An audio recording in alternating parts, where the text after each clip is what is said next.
नमो बुद्धाय। जय भीम साथियों, मैं पूनम बौद्ध। और साथियों, जैसे कि आप सभी लोग जानते हो कि 8 मार्च को अंतर्राष्ट्रीय महिला दिवस है। और अंतर्राष्ट्रीय महिला दिवस इसीलिए मनाया जाता है क्योंकि न्यूयॉर्क शहर में 15,000 महिलाओं ने एक आंदोलन किया और उस आंदोलन में महिलाओं ने अपनी मांगों को रखा कि हमारे काम के घंटे कम होने चाहिए, हमें वोट का अधिकार मिलना चाहिए और हमें समान वेतन मिलना चाहिए।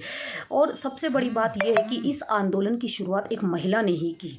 रूस में भी इसी तरीके का एक आंदोलन चला जो रोटी और शांति के लिए आंदोलन हुआ और कई दिन तक वो आंदोलन चलता रहा। और 1 साल बाद अमेरिका ने इसे अंतर्राष्ट्रीय महिला दिवस घोषित कर दिया। आज़ादी को 73-74 साल हो गए। क्या महिलाएं आज भी आज़ाद हैं? क्या आज भी महिलाओं को समानता और बराबरी का दर्जा मिल रहा है? मुझे नहीं लगता। बाबा साहब संविधान में महिलाओं को बराबरी का दर्जा दे करके गए हैं। आर्टिकल 14, 15, 16 में आप देख सकते हैं कि धर्म, जाति, लिंग के आधार पर महिलाओं के साथ कोई भेदभाव नहीं किया जाएगा। लेकिन आज भी महिलाएं जो है अपने हक अधिकारों के लिए घर में भी लड़ रही हैं और घर से बाहर जाकर भी लड़ रही हैं। बाबा साहब संवैधानिक रूप से हिंदू कोड बिल के माध्यम से महिलाओं को सशक्त बना करके गए हैं, उनको ताकतवर बना करके गए हैं। लेकिन विडंबना इस देश की देखिए कि आज भी महिलाएं अपने हक अधिकारों के बारे में नहीं जानती है। आज भी उनका शोषण होता जा रहा है और बहुजन महिलाओं का तो शुरुआत से ही दोहरा शोषण होता हुआ आया है। एक तो वो महिला और दूसरा दलित समाज की महिला, तो दोहरा शोषण होना निश्चित ही है।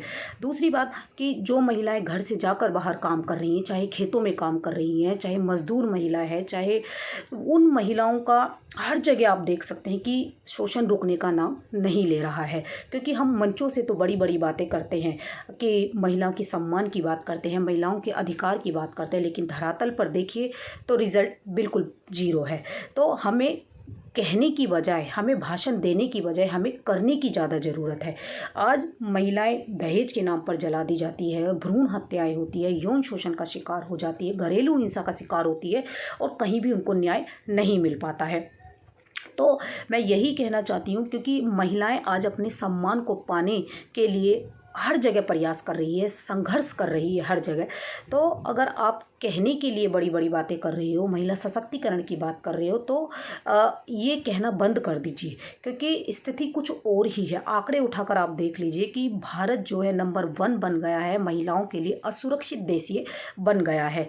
तो मैं ये कहना चाहती हूँ क्योंकि अगर इतिहास में आप देख सकते हैं कि महिलाओं के साथ क्या क्या नहीं हुआ, महिलाओं को कितना प्रताड़ित किया गया, उनका कितना शोषण होता था। पहले पति के साथ जिंदा जला दी जाती थी। जब सती प्रथा रोक दी गई तो फिर उसके बाद उनका सरगंजा कर दिया जाता था, उनको कुरूप बना दिया जाता था, उनको काल कोठरी में रहने के लिए मजबूर किया जाता था, उनको हर जो फैमिली प्रोग्राम होते थे उनमें उनको नहीं आने दिया जाता था। यानी बहुत टॉर्चर महिलाओं को किया जाता था।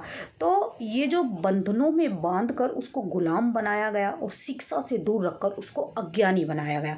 क्योंकि आज भी बेटियों को पराया धन समझा जाता है, आज भी बेटियों को बोझ समझा जाता है कि ये पढ़ लिख कर क्या करेगी, इसकी तो शादी में ही इतना खर्चा होगा, इसके तो दान दहेज इतना देना पड़ेगा।